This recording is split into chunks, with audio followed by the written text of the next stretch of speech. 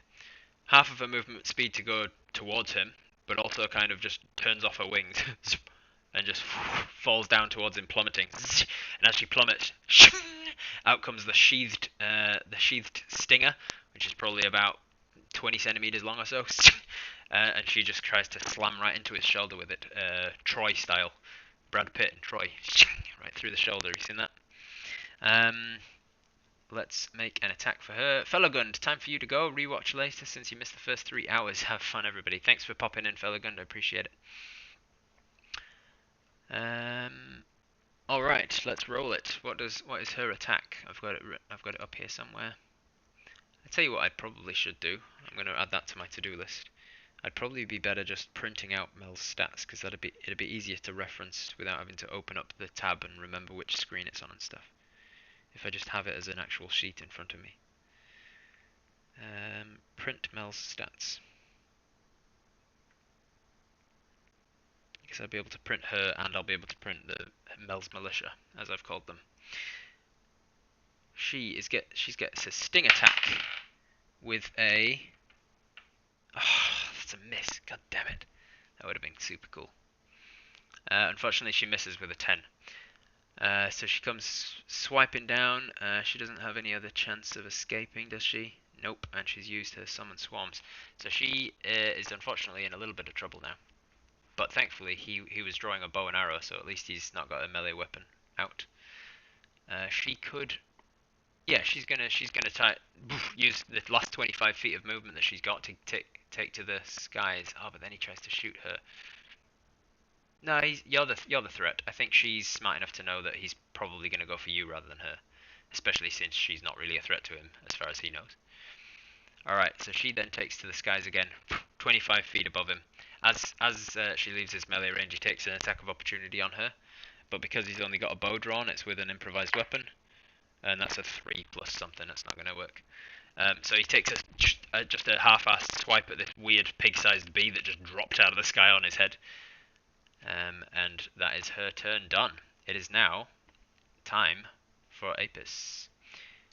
Alright, we are up to round 6. So this is going to be the 6th exclamation mark 6th 6th. She can't disengage because she chose her action to she used her action to attack. So she had no action left to disengage. 6th exclamation mark 6th if you want to be in with a chance to decide what to do on the 6th round of combat. The wind caused by her wings should blow the arrows away. We can certainly hope. Alright. Alright, and then I need to change the initiative tracker here. Doop. Apis' turn. If you're just joining us, thanks for joining us. You're joining us in the 6th round of combat with Apis Hive, who is a dwarf ranger, and their bee companion over here, giant pig-sized bee, and we are fighting goblins and wolves. Potentially not fighting the wolves because we rolled really well on animal handling, and they seem to be accepting our generosity and have not been treated well by the goblins. I mean, you can try enter Sparrow, but I don't think it accepts you. Let me check. No, it hasn't accepted you. So wherever there are still eligible users entering, such as Ajo and Kermit the Frog, I won't reset it because it gives everybody a chance to have a turn. Alan's also taking off, but I'll see everybody for the art stream. Yes, you will, in less than 9 hours. God, I'm gonna be fucking tired. Alright. If if there's anybody who hasn't had a turn at all this 4 hours. Bloody hell, it's 4 hour. Whatchamacallit, 4 hour stream. Dread's lurking, no worries. Thanks for lurking, Dread. Alright, we are about to draw 3, 2, 1, and Ajo, you get a chance. Ajo, what are we doing? What are we doing on this 6th round of combat here?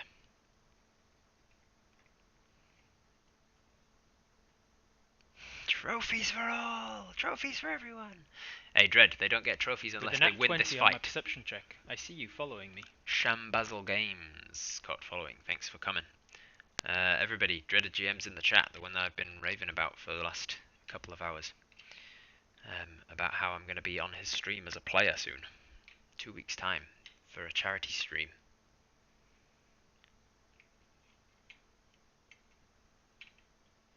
We're getting a trophy attack. Alright. Ajo, shoot the goblin near me. Awesome. So you've just found this wolf to be somewhat apprehensive but not hostile. And then you see the goblin come round and you see the pig like dropping out of the sky, the pig-sized bee, and then you whip round with your short bow, draw it back, and aim for his face. And let's see if you hit. How do I roll an attack again? That's do I just put exclamation mark attack, exclamation mark longbow? I can't remember. How did we do this? We have bloody attacked. We never. That's the interesting thing about making a character that's somewhat pacifist. Exclamation mark longbow. Is that it? It didn't do anything. Is it exclamation mark attack longbow? Attack longbow. Okay, yeah. There we go. You did it. 22. Nice. Fancy rolls for you. We snapped a neck, but we haven't used a weapon. So, we turn around and 22 will do it. I don't think we would have... Have we done... Oh no, it already does damage, look. Ooh, 10 damage. Holy shit, that's enough to kill that guy. So, alright, let's see. Open up the correct thing. That is one dead goblin. Thank you, Ajo, for the decision to shoot that goblin dead. So he is going to... Let me move him down a bit. Boof, he gets blasted back a little bit by the... he gets blasted back by the arrow. He gets... His head slams against this this stone behind him. And... he's dead. Oh, I could X him out. That would be good. Yeah, turn around, the arrow flies, and as he's bring back, and he's shouting things, and then it goes right through, breaks a tooth on the way past, into the back of his head, and out the other side, and then he falls backwards and slides down the rock. That is one dead goblin. Nice work, Apis. So we've had an attack, Ajo, we've got movement and a bonus action if we want to take them.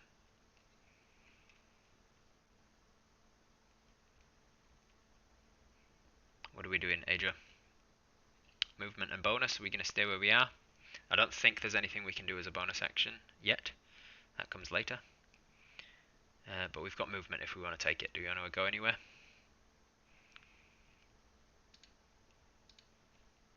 This has been a long stream, 4 hours.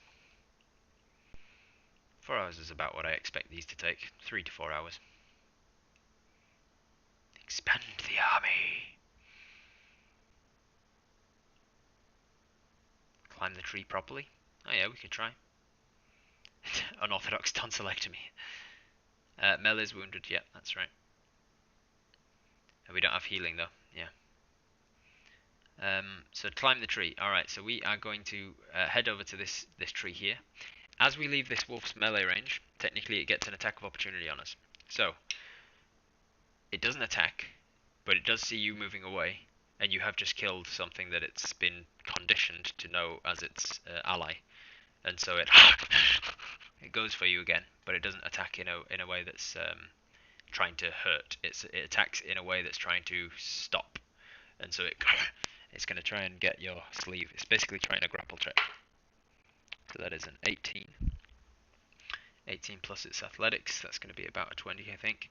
And then for you, skill. Athletics. 9. So no, unfortunately for you, you try to go to climb this tree, but it just instinctively reaches out and grabs a hold of your the sleeve of your coat and kind of drags you. And you realise that it's going to take more than one round of good animal handling check to get this wolf completely on your side. So it's still kind of in a conflicted state. It's been conditioned all of its life to accept these goblins as its master, and you just killed one. But you also have been really nice to it for one round, so it's kind of still, you know. Alright, so that's Apis' turn. You don't get to go anywhere because you are grappled, and that is all you can do. Yeah, so now it is back to the wolf's turn. Alright, so I'm going to roll to see how this wolf is feeling right now, and there's a chance that it'll attack you. So let me set a DC of some kind. Basically, I'm making him make a kind of conflicted check, like a wisdom check of some kind. So let me set a DC for myself. It's going to be... You gave it some jerky and we're real nice to it. Okay. It got a natural 20. So it it opens its mouth and lets go of your sleeve. And it just seems to it uses its turn just kind of doing nothing. It's not sure what to do. I think by the nature of it grabbing you and you not instantly like turning around and bashing it on the nose or anything, it was like and then I didn't. They didn't fight back, and I guess they're not a threat to me. And then it let go of you. And then this other wolf has now definitely knows where you are because you've given your direction away with your arrow there. It's going to run towards you, and it is going to attack because you haven't done anything to calm this one. And unfortunately, the other one isn't like the alpha or anything like that. It's not no reason why it would not attack. So this wolf has yes, Mel's Militia. Oh yes, Mel's Militia should have got a turn on Mel's turn. Thank you for the reminder. So we'll come back to that wolf's attack in a second. This Mel's Militia is going to get an attack on the Goblin Boss. The Goblin Boss this time is going to use a reaction that it gets called Redirect Attack. When a creature that the Goblin can see, it's all around it, targets it with an attack, the Goblin chooses another Goblin within 5 feet of it, and the two Goblins swap spaces. The chosen Goblin becomes the target instead. So this is why the Goblin ordered this Goblin to come and stand next to him, so that he can use this redirect attack ability. So he comes diving off of the top of this thing, grabbing hold of this other Goblin and chucking him behind him, who lands on top of this stump. They swap spaces, and this guy gets targeted by the militia's attack instead. So the militia are going to attack. That is a 19 plus stuff. That is going to hit. Unfortunately, they are only half now. They're bloodied. So their attack has gone down. There's only half of them left. So that is still 3 points. Where's the militia? It is on this screen. This one. Where are you, militia? There you are.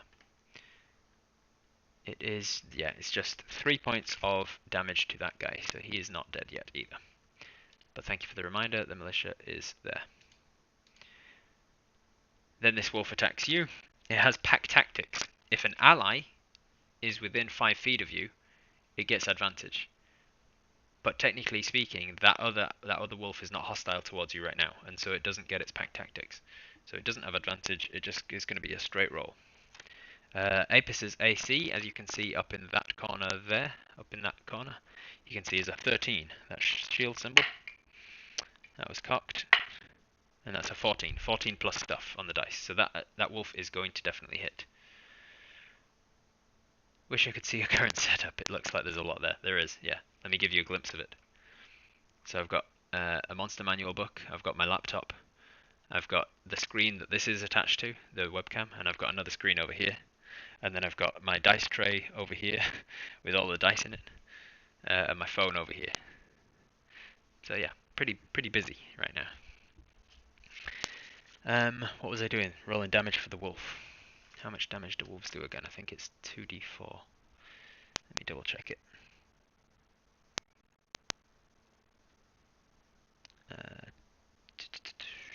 Bite attack, 2d4 plus 2.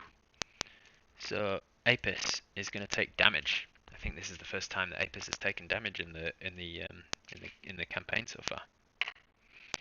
Ooh, that was a 4 and a 2 plus 2 is 8 damage. Apis gets taken down 8 damage.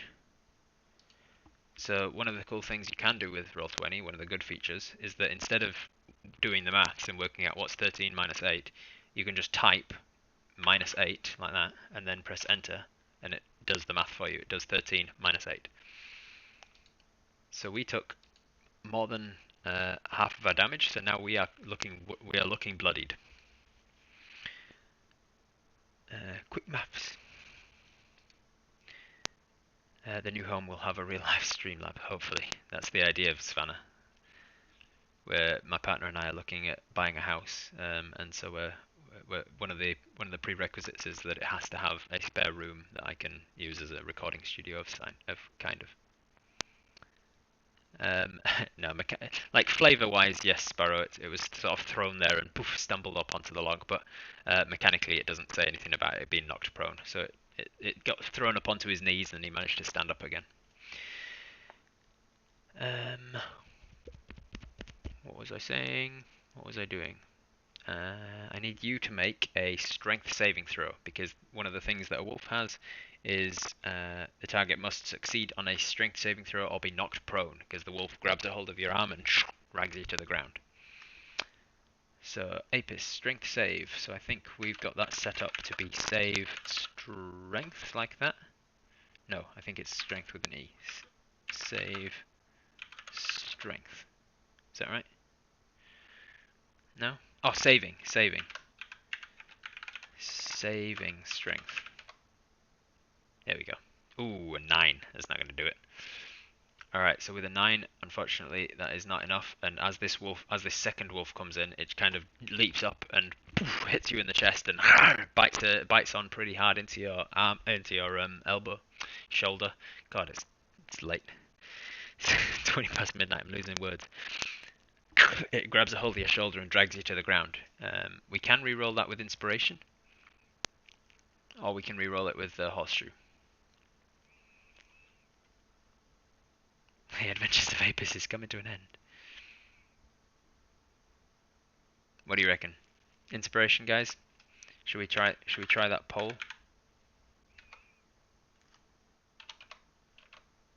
Hang in there.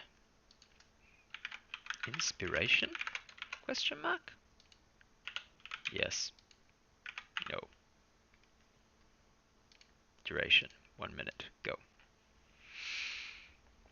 The horseshoe is more valuable. If we've got inspiration, we should almost always use inspiration before the horseshoe.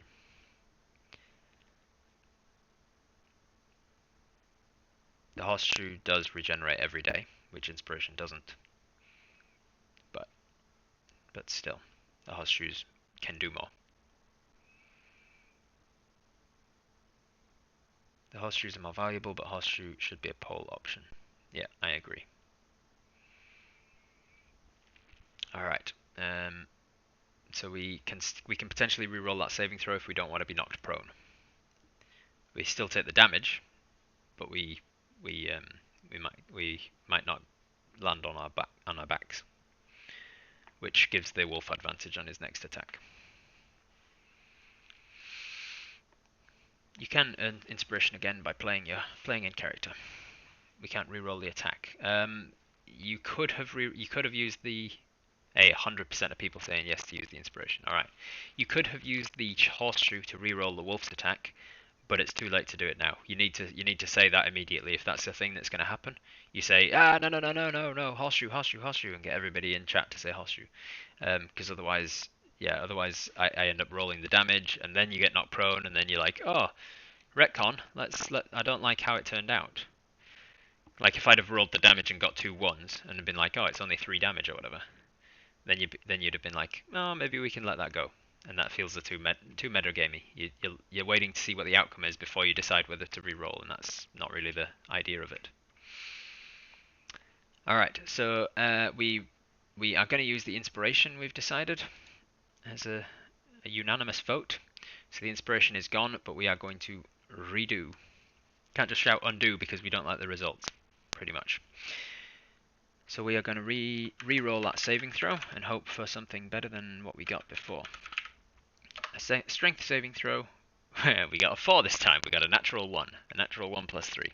So we used the inspiration. We tried. But the wolf was just too much. There was too much momentum behind it as it leapt and got two padded paws against our chest, pushed us back, and with the teeth sinking into flesh, it was just too much. We got thrown off. We tried to stagger backwards, but our foot caught against a root and we went tumbling down onto the ground. The wolf, with its momentum, carried over the top of us. And let's show that just for flavour. Let's say we got knocked backwards, so we're that side, and then this wolf. Can't control it on that screen, I need to control it on this one. That wolf goes flying over the top of us, poof, poof, landing on this side of us. Alright.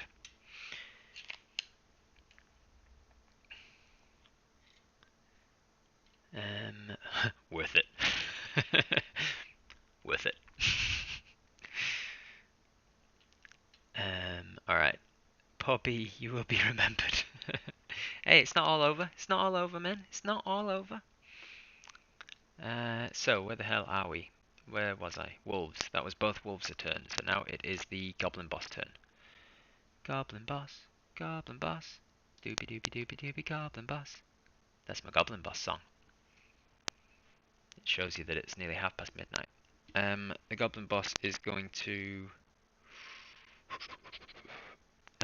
goblins all have an ability called Nimble Escape, which I haven't really been using. But I will do for a Goblin Boss because he's smart enough to use his abilities. He is going to use his ability With called a nat Nimble 20 Escape. on my perception check, I see you following me. I see you, Avis Insano. With his ability Nimble Escape, it says the Goblin can take the Disengage or Hide action as a bonus action on each of its turns. So as a bonus, he's going to disengage so that he doesn't have to stand next to this swarm of bees. And then as his action, he's going to, well, as his movement, he's going to run away from the bees. He is smart enough to hear where this noise is coming from. Where the hell am I looking for this? I've got the wolves in the way. Get rid of these wolves. He is smart enough to know that the sound of where the wolves are fighting is probably where he wants to be, especially because he just heard a twang of a bowstring being fired back over there. So he disengages. He uses his movement to get there. How much movement's that? 7-ish. And then another 8, that's 25. How much has he got? He's got 30. So he can go another 5 feet-ish forwards. He uses his action, his movement to get there. He can't really see behind this bush as to what's happening, but he knows what's going on. He knows that something's going on in that direction. So he's now going to dash. He's going to use his action to climb up onto this rock and dash. And now the Goblin Boss is next to you, or near you. And you are on the ground. This is not looking the greatest for you. TPK, TPK. See you later, Mel. Please erase my browser history. Lots of follows during the stream. We have got lots of follows, yeah. I think a lot of people are coming from the NPC videos. So welcome if you've come from the NPC videos. I'm Robert. I do D&D, as well you know. But I also do it on Twitch. You've currently joined us in the middle of a fight in which you guys get to decide what happens. Try to shove some jerky in the mouth of the second wolf to get it to let go of us. We're in bad enough trouble as it is. If we try to attack the second one, the first one will probably attack us as well. Well, damn. This Goblin Boss runs around the corner. He sees you lying down. He yells something at you in Goblin. And that's that. Let's see. That is the Goblin Boss's whole turn. That's all he could do. Now it is the Goblin's turn. This Goblin is in a cloud of Mel's militia. That Goblin's dead. This Goblin's dead. Down here, this Goblin's still tied up. There's a Goblin tied up down here that's probably bled out to death by now. So we've done fairly well. We've got 3 dead Goblins, 1 half-dead Goblin underneath a swarm of bees. And so that half-dead Goblin is going to attack the swarm of bees with his scimitar, trying to kill some of them. But with an 8 total, that's not going to do it. So he's just flailing his arms around. Now, how smart are they? Oh, they're average intelligence actually. They don't have negative intelligence. So he's smart enough to not run away from them and try and get attacks of opportunity on him. So he just kind of turtles up instead. He kind of drops down, and he's just holding his head. And that's about all he can do. You discovered it on Twitch, Journey, through the browsing. Must say the chat is friendly. Thank you, Journey, for visiting then. You're in a minority among people who don't know me through my work with Viva la Dirt League. I do D&D on YouTube as well with a group of called Viva la Dirt League, and we've got quite a few followers. Most people have come to me through that, but it's very nice to notice that that there are people who actually recognise me through other things or come across me with other means. But by all means, if you like the way that I DM when it's not midnight, when you like how I DM, then by all means go and watch those videos. You might enjoy what you see. Alright, that was the goblin's turn. That goblin missed. That's the only goblin that's left alive. So now it is back to Mel's turn. All right, Mel, come and save the shit out of us is what I was going to say. Come and save our asses. So the one that she tried to attack before is dead now. She sees this guy coming in. She also sees the wolf that's not looking good. So she's going to use this amount of movement, 16 feet, and then again she just kind of drops the 25 feet out of the sky, and out comes that 20 centimeter stinger. She's going to make an attack. Come on, Mel, you can do it this time. You can do it this time. You're going down, she says, as she flies at him. Here goes nothing. What does she need? Oh boy, oh boy, oh boy. Ran off the desk. That is just what she needed. I was like, oh shit, she's missed, but I forgot that she's got a fairly decent modifier. So that is exactly what she needed, and so I was really hoping for a nat 20. That would have been very story-wise perfect. Where is she? Where is she? Calm down. Think. Where it's on this screen. This screen. And which tab is it? It's this one. Sting. This much damage. Nah, it couldn't kill him. But it might take... Oh, no, it could kill him, actually, because she does poison damage as well if she hits. Ooh, so this could actually kill him if she rolls well on the damage and the poison. So, first he takes... maximum. So first he takes 9 points of piercing damage. A new adventurer joins the team. Journey in AI just subscribed. Thank you, Marie, for the gift subscription to Journey. Enjoy the unlocked emotes, Journey. And come back on a weekday morning, New Zealand time, where I do Robert Reads, where I read a work of fiction. Currently, I'm working through H.G. Wells's The Invisible Man. So that was 9 points of piercing damage, which takes him to wounded. Ooh boy, here he comes. Hopefully he fails his Constitution saving throw, because then he takes a bunch of poison too, as she injects venom into him. Alright, so let's move her back so we can see that that's a little bloody token. So he comes running around the corner, and he sees you. And then as he's saying this, there's just this, the camera kind of zooms down past his head, his angry face, and then it goes down his body and like looking up at him. And you see over his shoulder this sort of, this black smudge on the dark sky. It's pretty dark night at the moment. And then you see this dark smudge getting lighter and growing until you can see like antenna and 6 legs, and then this curled stinger underneath it that comes in right behind him, and as he's shouting at you, his face goes, huh? Because he hears this right behind him, and he turns around and this stinger goes right down in between his clavicle, hits him for 9 points of piercing damage. He doesn't take more damage due to his lack of armor, Sparrow Fly Away. It just means that his armor class is lower, so I didn't have to roll as high to hit him. So she strikes down, and then he has to make a Constitution saving throw against taking poison damage as well from the venom in her stinger. That is an 11.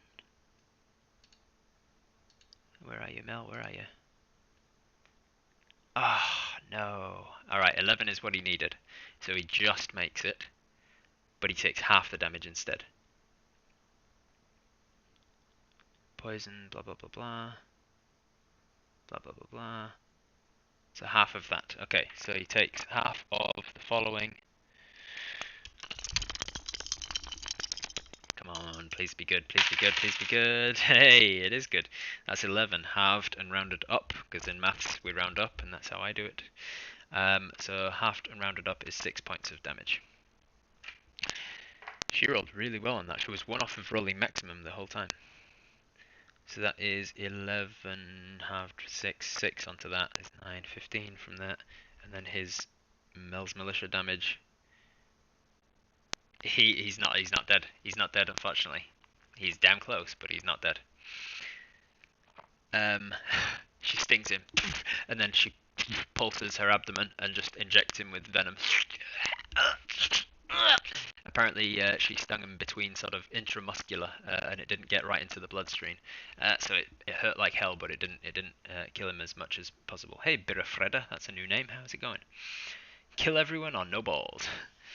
All right. That was Mel's turn. She is going to. Does she use his? Nah, she's going to stay in melee with him because she can't afford you being hit. It is now your turn, Apis. All right, goddamn, 7th turn. Hopefully the last round of initiative. All right, so if you're just joining us, how this works is that you guys are controlling Apis. So if you want to have the choice to the chance of controlling what Apis Hive does on their 7th turn of combat, you need to type into chat !7th exclamation mark 7th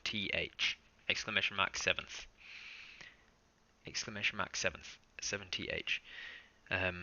Just keep in mind that because we are controlling this character together, we've come up with this character together, and we've decided some things about how they act.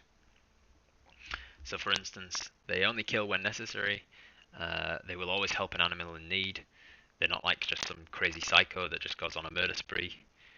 I always have retained veto powers in case some random comes into the chat and starts trying to disrupt it by being a troll and being like, oh, Apis gets the dick out and starts joking. Like, I can always just be like, okay, go away. So nothing is binding unless I say it is. So yes, thank you, Sparrow Flyaway, for reminding people. You can read that and tell what Apis is and who they are and what sort of thing they would do.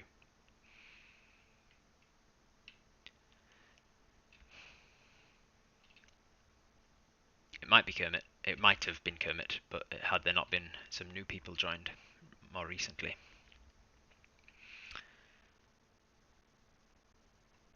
We do have some extra people. Does Apis have a dick, though? That's not a thing that I feel the need to get into. Apis is non-binary, so you can decide for yourself whether they were born identified as male or not. What do they say? Classified as male at birth. What's the terminology for that? I can't remember. All right. 3, 2. Hey, Marie is reminded me of the militia's turn. The militia gets one more attack because it was Mel's turn. Mel and the militia. Alright, the militia. Nah, not interested, but your troll was. Oh, gotcha, yeah. They are going to attack. That is going to hit, and so they do. Not bad damage. That guy only had that much left anyway. So that goblin beneath these guys, these Mel's militia, actually goes down to the stings.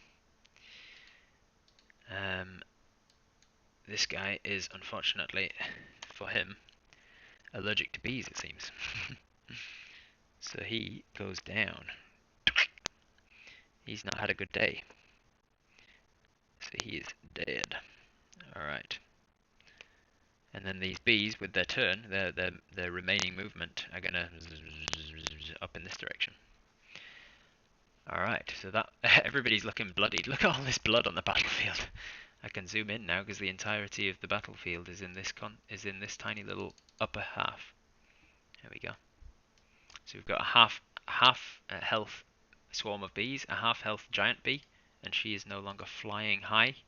She's down to sort of ground level, so I can take those wings away. They've got a goblin boss who is showing signs of being bloodied, and we've got Apis Hive who is bloodied. The wolves are on full health. They have not taken any damage yet. One of them is hostile to us, one of them is not. This one is hostile. Alright, so 3, 2, 1. A Honky Tonk Hero.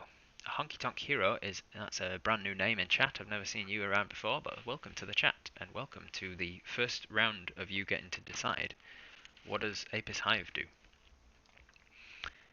If you are still here, Honky Tonk Hero, please acknowledge that you've been accepted as the next person to just put something in chat right now, just to say, hey, I'm working on it, or I'm thinking about it, or what should we do? I don't know. Just write something so that I know that you're actually here. Otherwise, I'll have to redraw it. 3 goblins down. Now I live my life. Now I lay down my life with honor. You can disengage. Yeah, so we can absolutely disengage as our action if we want. So we are next to this wolf. We're not grappled by it because it kind of bowled us over and ran around.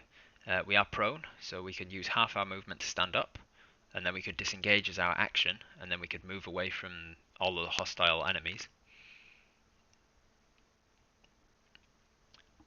Prone just means that you have to use half your movement to stand up. So what do you want to do? You don't have to stand up in order to disengage. You can crawl away.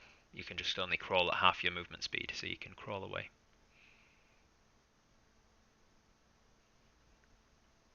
So what do you think? Does that sound like the plan, Honky Tonk Hero? Starseeker, wanted for making the goblins too damn cute. Get him! Stand up and disengage. Awesome. Alright, so we are going to... Where is Apis? Apis is... I need to control them from this screen over here. Apis uses half the movement to stand up again. You do kind of that roll over your back legs. You roll over your shoulder and bring your feet underneath yourself. So let me show you that. You go like that. Whee!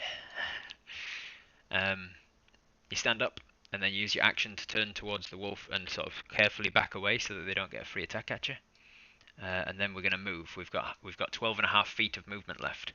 Which way do you want to go, Honky Tonk Hero? Do you want to go in this? Do you want to go in this direction? 12.5 feet this direction, like this? Do you want to go over here? 12.5 feet? Do you want to go up here? Do you want to go past this wolf? This wolf is our friendly wolf, not necessarily our friend, but he's not hostile towards us. Use the clock face to tell me which direction you want to go. 12 o'clock, 3 o'clock, 6 o'clock, 9 o'clock. They are a they, by the way, yes. I don't know, have I been saying he? I found myself slipping up with the pronouns in both directions. So obviously my brain is starting to think of Apis as just like gender fluid rather than non-binary.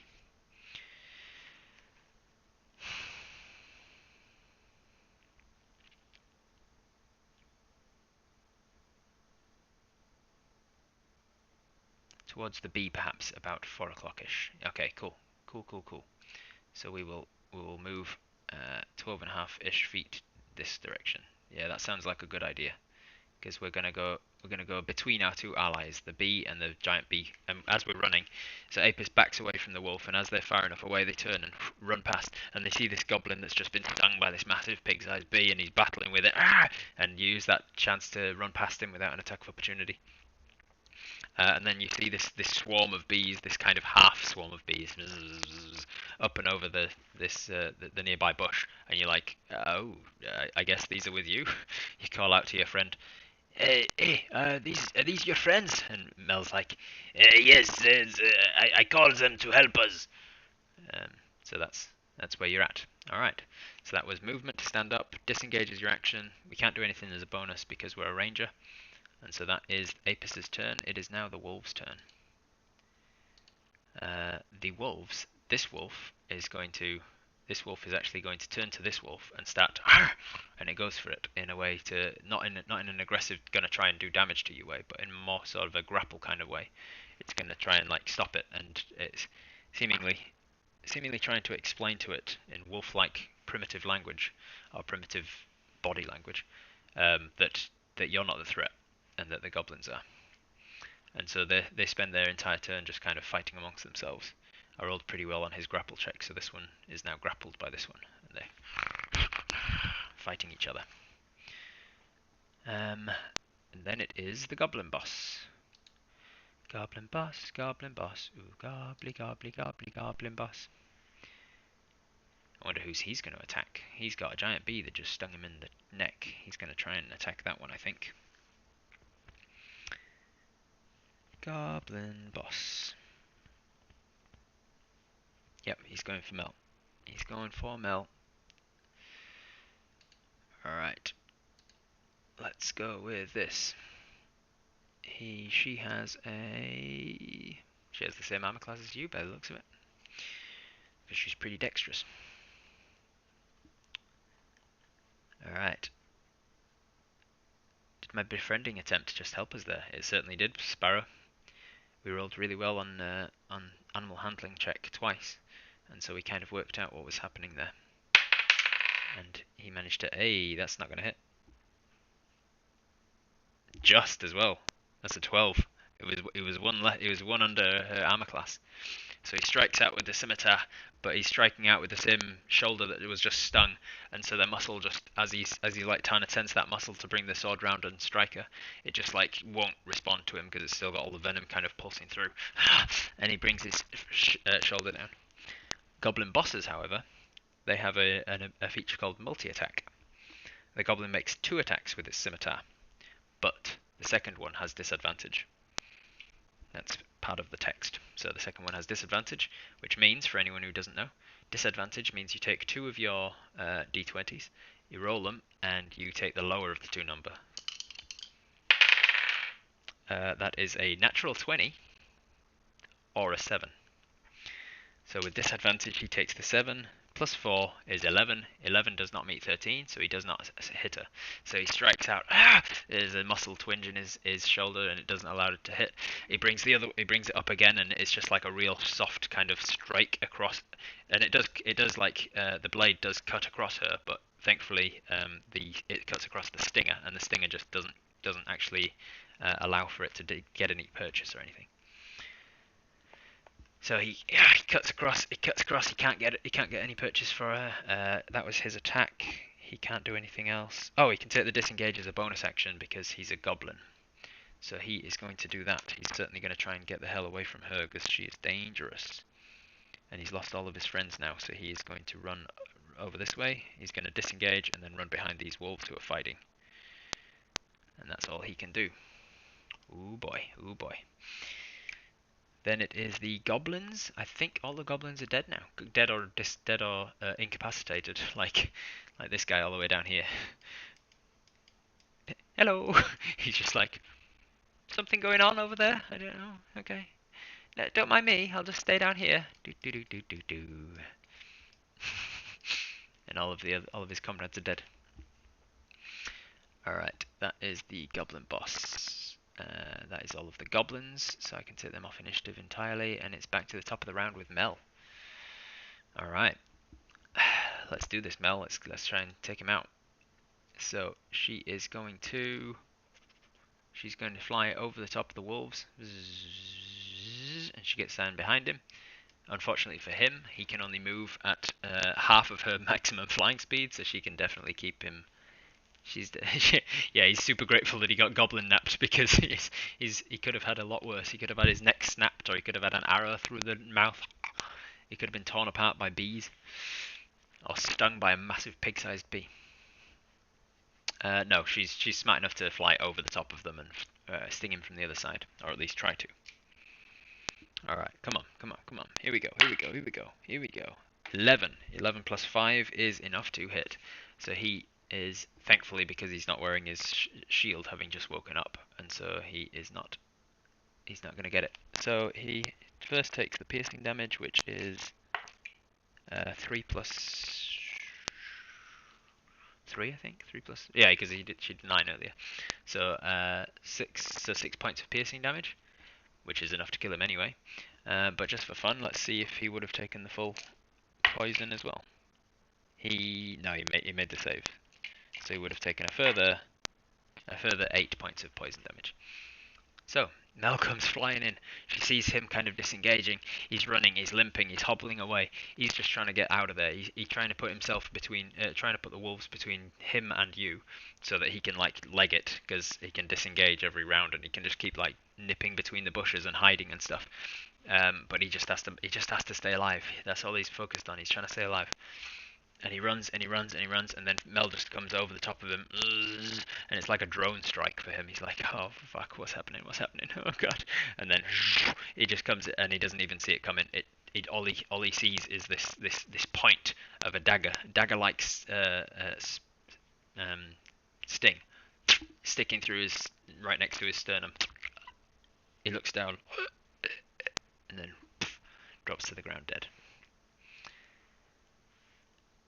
The wolves stop fighting long enough to kind of see this, and the larger of the two wolves, the more aggressive of the two wolves,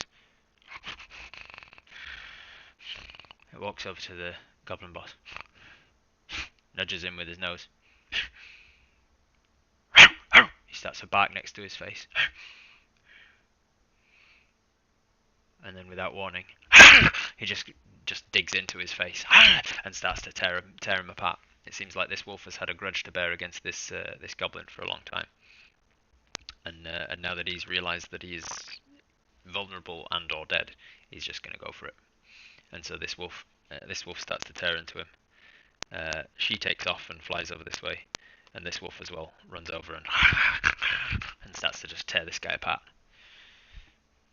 And the moral of the story is, treat your pets nicely. Alright, and that is where we'll end it for the night.